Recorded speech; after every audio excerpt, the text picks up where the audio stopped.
Welcome to the INFOWARS Nightly News. I'm your host, Jakari Jackson. Here's what we have in store for you for this December 4th, 2013 edition. Tonight, the House trembles in fear at plastic guns, while Florida cops fear the dreaded Guy Fawkes mask. Could it be because our money is about to vaporize like Detroit pensions? All that and more on tonight's INFOWARS Nightly News.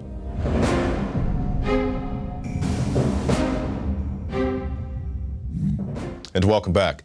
Top story headline: mother of Sandy Hook victim, background checks wouldn't have prevented tragedy. And she's telling the Lord's truth right there, because as we all know, regardless of what you think about the official story of Sandy Hook, Adam Lanza supposedly stole his firearm from somebody who was a legal gun owner, killed them, murdered them for the firearm, and then went and committed his massacre. So she is telling the truth that, you know, he stole it from a legal gun owner. So how would a background check have prevented this very unfortunate tragedy? And I definitely respect her. I'm pretty sure she's caught a lot of flack from the people in the anti-gun movement. But thank you, Nicole Hockley, for your bravery in speaking out on this issue. Now, just like this brave woman spoke out, we need to speak out, because now we have this. The House is really worried about 3D printed guns, so much it voted to ban them. Now, this is an extension of the Undetectable Firearms Act, which coincides with the National Firearm Act that the ATF is trying to push, and this is coming up on December 9th. And later on in the show, we'll be talking to printable gun pioneer Cody Wilson, who's going to tell you about all this stuff, so be sure that you do not miss that interview. And moving on to more police state measures, Florida cop arrested for wearing Guy Fawkes mask at Obamacare rally. You can't have somebody actually having freedom in this country. And this is the story of Erickson Harrell, age 39. He's a police officer. He was protesting Obamacare, and he had a upside down flag, and he was asked by the police to remove his mask and identify himself. He refused multiple times and was arrested. I'm not exactly sure what the laws are in Florida, but in the state of Oklahoma, if you're asked to identify yourself by an officer, you're supposed to do it if the officer has reasonable cause to come and suspect that you have some wrongdoing. Wearing a mask or holding a sign and being at an anti-Obamacare rally is not a crime. And you can see this footage that we shot. Now, this isn't that particular rally. This is some stock B-roll footage that we had. But a guy was wearing a mask just like this, peaceably assembling, just like you see these guys doing here. And the police came up and said, hey, you're going to tell us who you are, or you're going to jail. And the guy said, fine, I'll go to jail. And this is what we're talking about. When we talk about police, military, you're not immune to this. Just like every week I go out to the state capitol building and see DPS arresting lawful, legal gun owners, just like when the guys went to Dallas for the JFK memorial service and people were arrested out there, people were harassed, physically assaulted by the Dallas Sheriff's Department. And this is what happens. So keep in mind, when we say you're not immune from this, police, military, remember this. Keep this in mind, because it could be you very well someday when you stop going along with this police state propaganda. Vaporized. Detroit obliterates retirement funds, 80% cuts to pensioners. This is going to affect everyone. So my question to the city of Detroit, the mayor, the city council, are you guys taking any pay cuts up there? Because I've seen situations like this. Back before I worked here at INFOWARS, I was working for Tulsa County, and the lady said, the HR lady said, excuse me, son, do you want to sign up for the retirement plan? And I was like, no, I don't want to sign up for a retirement plan, because even at that time, mainstream media, I believe it was on 60 Minutes, did a story about a gentleman who worked as a firefighter, and then he had to go back after his retirement and become a mall cop because there's no money to pay him his pension. So I knew that, well, maybe that lady will get her retirement fund someday, but I knew I wouldn't get mine. So if you're in that kind of situation, I'd suggest you hold on to your money and invest it in something worthwhile. And also, I guess, just not be a sucker to the system, because it will burn you in the end. And speaking of getting burned, IRS vulnerable to fraud with Obamacare health subsidies. And we've seen Obama lie about this again and again and again, but now people are saying it's okay if he lies as long as he has a good heart. All Americans know politicians lie. The question is, which lies can you live with? And time again, Americans have said we can deal with the lies that President Obama tells us, because we believe in his heart he has the best interest for the American people. Every president is going to lie to you. Every politician is going to lie to you. The question is, which lies can you live with? I think it's really sad that we're sitting here having this debate, and you're at least you're willing to admit the president lied to the American people. It's okay if he lies to you. You should just go along with it, and that's the way it is in this country. Another thing that's it's just the way it is the TSA. But we have this article. TSA claim debunked. Photo proof agency searches cards, and you can see it right there on your screen. You can go and read this full article from Kurt Nimmo, but definitely take a look right there. It's right there. It's right there. You don't have to believe us. You don't have to go to quote conspiracy sites. It's right there on that sign. But a site that you definitely want to check out is INFOWARS.com, because we have the 10K film contest for the TSA and the NSA. You can go out there and see the full contest rules. You need to have all your submissions in by January 7th, 2014. Be sure to follow the rules or you won't win, but it's definitely a great way to get the word out and also get a little coin in your pocket. And it's something that you can do to put coin in our pocket is become a member of PrisonPlanet.tv. You can get yourself a 15-day free trial. You can see the Alex Jones Show, the nightly news, the special reports, the rants, and so much more right there at PrisonPlanet.tv. So stay tuned after this break for more special reports and also my interview with printable gun pioneer Cody Wilson.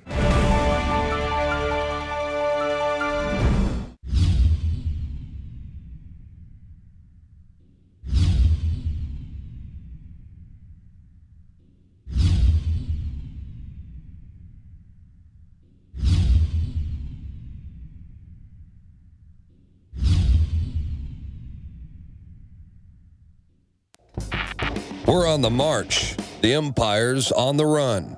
And the InfoWars army is standing strong. Wake up your family, friends, and neighbors and break the matrix at InfoWarsStore.com. Learn the truth and spread the message of liberty with the world's most comprehensive collection of books and documentary films. Maintain a healthy metabolism and energize your body to perform at peak health with Survival Shield Nascent Iodine. Protect your family and be prepared with survival foods and emergency preparedness kits. And now you can drink safe water with your own ProPure water filtration system, which removes fluoride and other harmful chemicals from your family's water supply. Save 10% with the promo code WATER. So join the revolution. InfoWarsStore.com.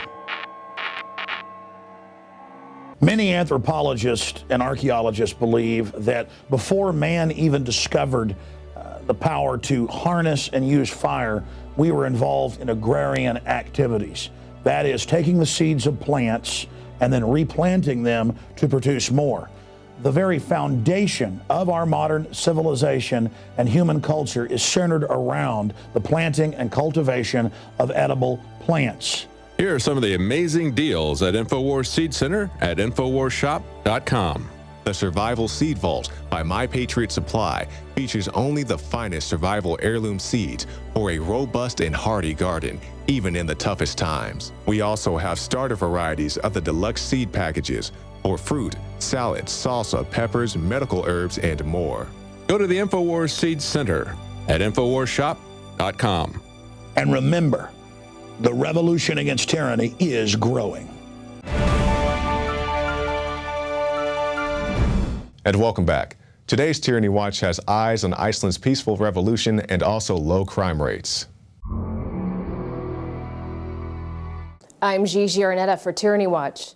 Well, you won't hear the mainstream media supporting the Second Amendment. In fact, they say that guns are bad. You may have heard about the NFL not allowing the Daniel Defense rifle commercial.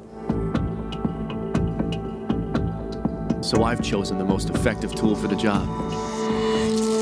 Daniel Defense. The fact is, if you go out of our media stratosphere and tune in on Iceland, all the theories of gun control go out the window. On Monday, for the first time in the nation's history, the Iceland police fired a shot at a citizen during an operation. Most cops don't even carry guns. The homicide rate in Iceland in 2009 was 1. The only officers who carry firearms are on a special force called the Viking Squad, and they're rarely used. And out of 325,000 people, 90,000 are registered gun owners. Crimes in Iceland don't usually involve guns. There's not a huge division in economic classes in Iceland. 97% of the people consider themselves upper middle class, lower middle class, or working class. So strife between them is nearly non-existent. The other thing you won't hear from our mainstream media is that people in Iceland demanded their country back. They took their country back from the government, and they did it peacefully. After unscrupulous bankers bankrupted Iceland's banks in 2008, the citizens took the streets by the thousands, banging pots and pans in what is known as the Pots and Pans Revolution, which led to the arrest of the bankers, and Icelandic citizens rejected any measures of taxation to bail the bankers out. The citizens demanded the government resign, while an assembly is elected to rewrite a new constitution. 25 citizens with no political affiliation were chosen, and the Constitutional Assembly started in February of 2011. So why is our mainstream media keeping this story out of the news? Well, maybe it's because the thought of a pots and pans revolution in the United States and true justice for those who break the law is a very scary thing for a corrupt government. I'm Gigi Arnetta with Tyranny Watch on the INFOWARS Nightly News. And our final special report tonight shows you the potential dangers of using Bitcoins. Beginning last week and culminating over the weekend, someone has stolen 96,000 Bitcoins. At today's market rate, that's over $100 million stolen. It's not clear at this point whether Sheep Marketplace was the victim or the thief. Like Silk Road, Sheep Marketplace was set up to allow people to purchase black market items like illegal drugs anonymously using Bitcoin. The theft was first reported at just over 5,000 Bitcoins and now stands at 96,000. While Bitcoin users are anonymous, transactions are not. Just as someone marked the 23,000 Bitcoins the FBI seized from Silk Road, the Bitcoin community is hot on the trail of the thief who's trying to launder 96,000 Bitcoin. And you can watch the pursuit unfolding live in cyberspace. Someone in the UK has been in hot pursuit of the thief, who he believes to be in the Czech Republic. And here's how he described it on Reddit. All day we've been chasing the scoundrel with our stolen Bitcoins through the blockchain. Around lunchtime UK, I was chasing him across the roof of a moving train, metaphorically. I was less than 20 minutes or 2 blockchain confirmations behind Tomas. He was desperately creating new wallet addresses and moving his 49 retirement wallets through them, but having to wait for 3 or 4 confirmations each time before moving them again. Each time I caught up, I 666'd him. 0.00666 Bitcoins to mess up his lovely round numbers like 4,000. Then, all of a sudden, he was tumbling our stolen Bitcoins a second time, and a tumbler is unbeatable. Unless you guess which one it is. Nearly all the Bitcoins belong to the person you're tracking. You jump in with him and get jumbled up through the same wallets using the same algorithm. I think he's asleep now in the Czech Republic. And when he awakes, he'll see my 666 next to his 96,000 stolen, freshly laundered Bitcoins, along with a lot of insults attached to fragments of Bitcoins that I hope you're about to send here. For now, even though the thief is still anonymous, most of the stash has been identified, and people are tagging it on blockchain and commenting. Some comments are desperate, and as you can imagine, some comments are serious threats. As long as the stash is identified, he won't be able to spend it. But if he's able to launder the money through a tumbler, he's home free. So it's not likely that the thief will be found. And even if he were to be found and someone used the rubber hose method of password retrieval on him, that person would likely keep all the coins. Perhaps because people are looking to Bitcoin for anonymity, they're more open to doing business with companies or individuals they know nothing about. So whether you're using Bitcoins or dollars, know who you're dealing with online. And if you're sending money to an anonymous drug dealer online, well, what do you expect? For INFOWARS Nightly News, I'm David Knight. And be sure to stay tuned after this break for my interview with printable gun pioneer Cody Wilson, and also we'll have a new report filed by Dan Badandi.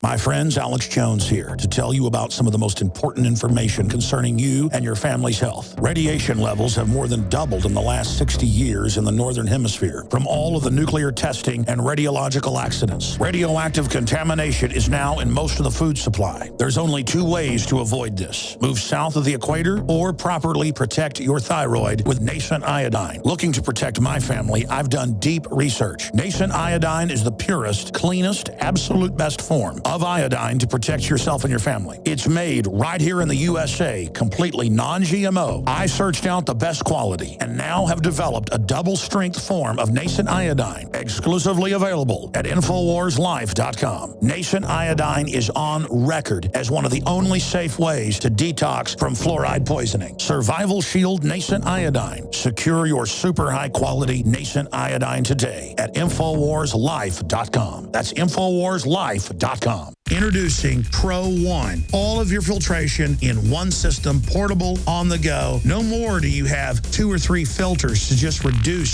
sodium fluoride. You have a system that cuts out the sodium fluoride and up to 95% of hydrofluorosilicic acid. Advanced manufacturing technology combines silver-impregnated white ceramic with new Aquamedics advanced media for removal of fluoride and other heavy metals, all in one filter element. It is the only one that does it, and out of the gate, we have it discounted at 10% off with promo code WATER. This is the only system that in one unit helps reduce or remove pesticides, herbicides, chloramines, ammonia, and chlorine, hydrofluorosilicic acid, the most common form of fluoride not covered by other fluoride filter brands, and sodium hexafluorosilicate. Get your Pro Pure with the new Pro One filter today at InfoWarsStore.com or by calling 888-253-3139.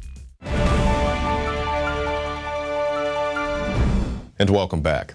25 years ago, Congress came up with a bright idea for the Undetectable Firearms Act. The rationale was that guns such as Glocks that have very few metal components could be easily slipped past security measures. Now, of course, Glocks are still being made and sold, so that didn't quite work out. And these gun-grabbing senators, congressmen, and these activist groups realized they can't take on the big gun lobby. So who did they redirect their efforts towards? You. The private seller, the private gun owner, the person who wants to make your own ammunition, the person who wants to print their own 3D guns. This targets you, and it goes beyond the Undetectable Firearms Act to the National Firearms Act, currently being pushed by the ATF. This will require that your photographs, your fingerprints, everything about you be sent to the ATF. Now, both these issues are going to come to a head December 9th, coming up very quickly. This is a very big and complex issue, but to talk about one particular aspect, the printable gun aspect, we're joined by printable gun pioneer Cody Wilson. Thanks for joining us, Cody. Yeah, it's a pleasure. Now, I've gave the brief setup about what's going on with the House, and I know this is something near and dear to your heart. So what is your thought about this December 9th deadline? Well, I guess the deadline is convenient because so far we haven't really worked up kind of like expanded version of this law. And so like faced with certain pressures, the Democrats might compromise to their base and just go ahead and pass like a, just an extension of the law. But my own conscience was a bit let down when I saw that no Republicans really stood up or even provided opposition in the House for just renewing this law. In fact, only one Republican, only one member of the entire House of Representatives even was critical about passing this the other day. Now, Cody, we've been reporting on the National Firearms Act that the ATF is trying to push through, and this is right along with that. The ATF, they say they want your fingerprints, they want your photographs and all this and so forth. Also for people who are involved with trust, people who have silencers and so forth.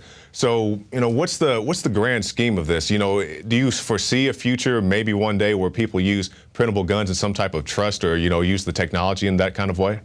That's actually an interesting question, but I see two things at stake. So in the broader firearms legislation context, sure, at the margin, at the corners, the ATF and Justice and everyone are trying to take away as many little things as possible that no large interest group is interested in, like the old firearms imported from North Korea or from South Korea, the old marksmanship program, and then some of the ATF, NFA trust stuff. This is a way of affecting tiny groups of interests that don't really get enough like national attention to make anyone mad. The same thing is kind of happening with the Undetectable Firearms Act, but the Senate is using it as an opportunity to, if possible, inject whole comprehensive new ways of mandating and regulating how we make guns, with just the broad strokes of a public safety concern. Exactly. Now, Cody, can you give us a brief synopsis? I know you've talked to us about this before, but for our new viewers, how does the printable gun technology work? Okay, sure. So how Defense Distributed and other groups have advertised this is we use very simple plastic extrusion printers. So we melt up some plastic, which is in a filament, and we layer that plastic down layer by layer. And basically, at the end of a process of laying down layers, you have a three-dimensional object. And what has concerned some of these politicians is that, oh, in the end, you don't need as many metal components as you thought you needed to make a functional firearm, even if this firearm is very impractical.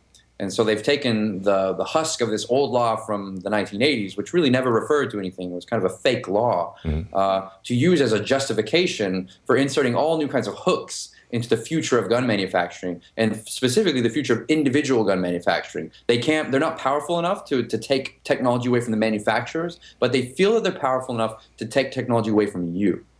That's exactly right, and I'm glad that you brought that up, because it's much larger than just the printable guns. They're trying to tell you how you can make your firearms, and as you alluded to, they can't fight with Glock and Smith & Wesson, but they can take out guys like you, cut you off at the knees, and make sure you don't have an opportunity, a field to grow on. They don't want you to have that. And I know you've had things such as the Liberator. What other new advances have been made in the printable gun field?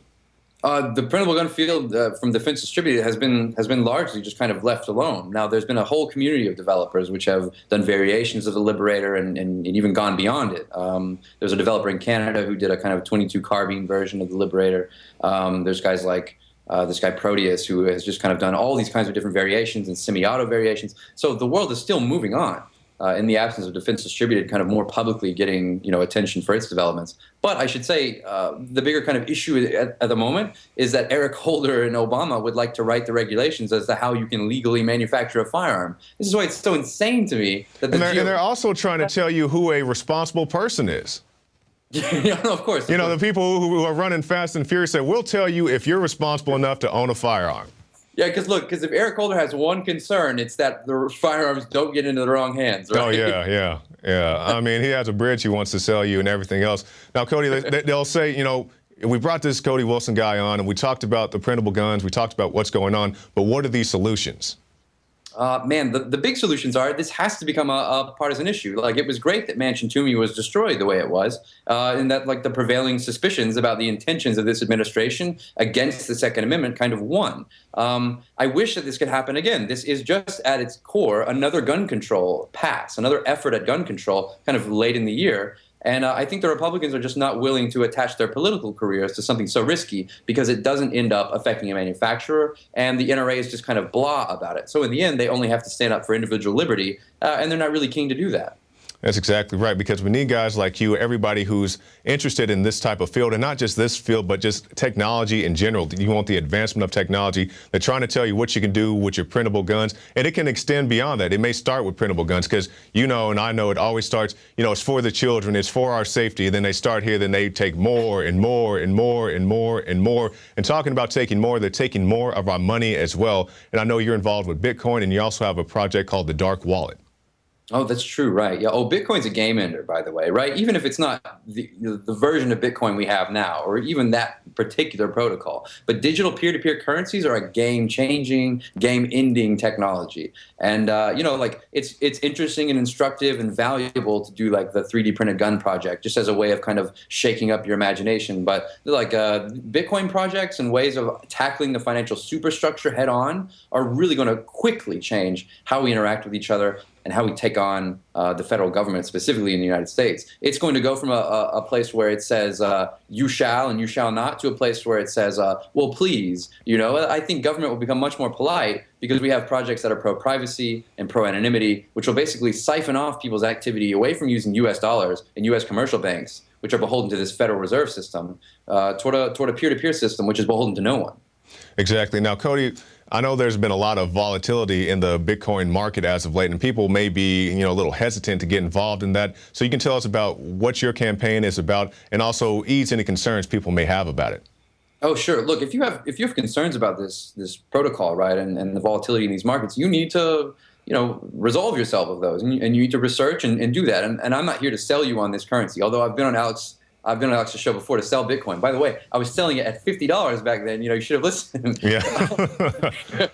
But Bitcoin is useful as a kind of libertarian means of instruction. It's useful as an instrument of resistance against the state, as a means of alternative organization. It's not just a kind of financial Ponzi scheme that some people are making a lot of money on. Yes, it's happening. It really does provide an alternative way of doing things for yourself. So it's just one available avenue. But I think in the kind of like the panoply or like the toolkit of the digital libertarian, Bitcoin is very important, and it's something that you should educate yourself about. Exactly. We need to educate ourselves not only about our firearms, but also about alternative currencies. Because anybody who's paying attention, we see things that are going on in Cyprus and all over the world. You don't want to be holding to this American dollar. Have at least some type of backup. Right, and that's just kind of sound investment advice today. Diversify, right? Well, why hold everything in U.S. denominated assets? Don't put everything under your mattress. Don't put everything in the bank because your house could burn down, the bank could get robbed and all that. Cody Wilson, do you have any final comments? Yeah, I'd say that this Undetectable Firearms Act renewal comes back up on Monday in the Senate. And so if you're interested in the future of the Second Amendment at all, you should call these squishy GOP senators in the Senate and let them know your concerns, because they're going to let this pass unless people say something. So you have to contact your senator if you're interested in the future of weapons development. Cody Wilson, Defense Distributed, thank you for your time, sir. Hey, thanks a lot. And as Cody was alluding to, this is the time for you to get involved in this fight. You can't just rely on Cody Wilson. You can't just rely on INFOWARS. You can't just rely on Sheriff Mack. You just can't rely on Gun Owners of America. You need to get into this fight for yourself. Call your Senate office. Call your ATF office. If you can get a hold of Eric Holder, tell him, hey, man, this isn't going to fly. People want our firearms. We don't want you sticking your nose into our business, telling us what we can and cannot have. Because like I said during the interview, it starts with something reasonable, it starts with something rational, or at least in theory, in their theory. It's for the children, it's for your safety, then they just take more and more and more and more and more. So if you don't want them to take it, you just say, come and take it. And you can go to the INFOWARS shop and pick up the Come and Take It t-shirt. You can see it right there. We have many different styles, many different sizes. We have them for the ladies as well, the AKs, the ARs, all of it's right there. You can get the pink shirts for the ladies as well, right there at the INFOWARS shop. So that's going to be it for this edition of the INFOWARS Nightly News, and we'll see you again tomorrow night.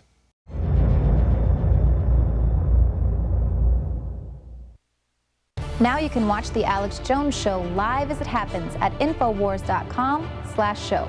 You'll find links to all of our content there and a free 15-day trial for Prison Planet TV. More than 60 movies and documentaries all in one place at Infowars.com/show.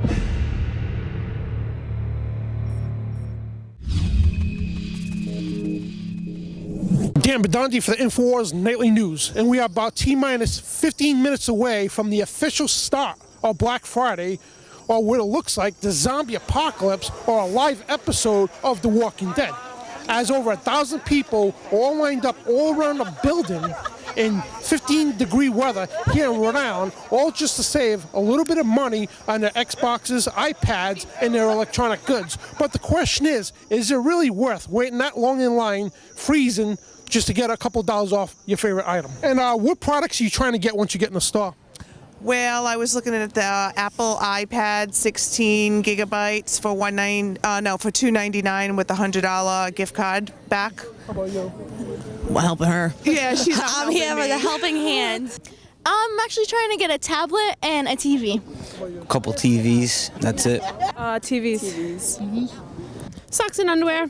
Socks and underwear? No TVs? Nothing? Nope, DVDs, some pajamas. The iPad mini. A simple TV. I'm actually just here for the fun of it. She's trying to get a TV, she's getting an Xbox, she's getting 2 tablets. Xbox One, video games. Yeah, I'm looking for Xbox One. Trying to get food. Clothes. Clothes. I'm basically going on a big shopping spree because Obama paid for everything. And are you aware that retailers mark up the products months before Black Friday, then lower them to make you think you're getting a great deal? No, I was not. Yes, I am. It's just fun. And knowing that people would trample one another just to get a product for Christmas, what would you think they would do to get food if the economy was to crash tomorrow? Oh, we'd be screwed. Think people would kill each other, riots? I think it would be World War III. They'd be screwed. They'd go crazy. They'd probably start eating each other. Now you gotta do it like the old days, you know what I mean? Go out and get it yourself. Whatever, you know? Be a man about it. Kill a lot of people. Yeah. Did you get everything you wanted? I got everything I wanted, but you know, somebody stole my cart while I was going to try to get a GPS. Hey, what's up, man? Did you get everything you wanted? How you doing? Definitely. And was it worth the hours in line? Absolutely. I got my PlayStation 4, man. Awesome. And was it chaotic in it? Definitely. Was it worth waiting all those hours in line?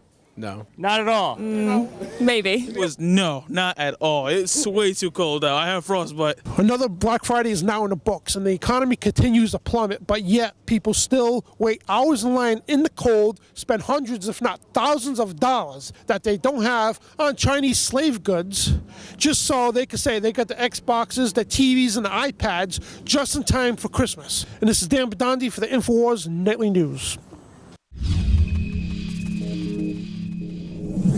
The cogent rhetoric of revolution hung heavy in the air in the nation's capital overnight. There is one last thing to which the people can resort if the government does not respect the restraints that the Constitution places on the government. Abraham Lincoln talked about our right to alter our government, or a revolutionary right to overthrow it.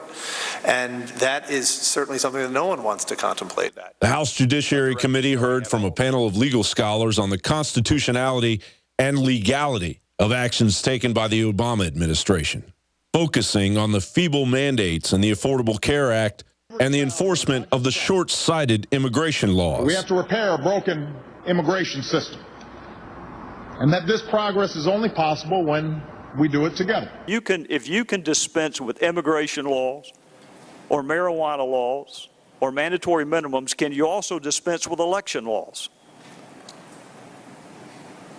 Again, I think we've gone over this ground many times. Well, just humor me. Let's do it one more time. Can the president suspend election laws? No.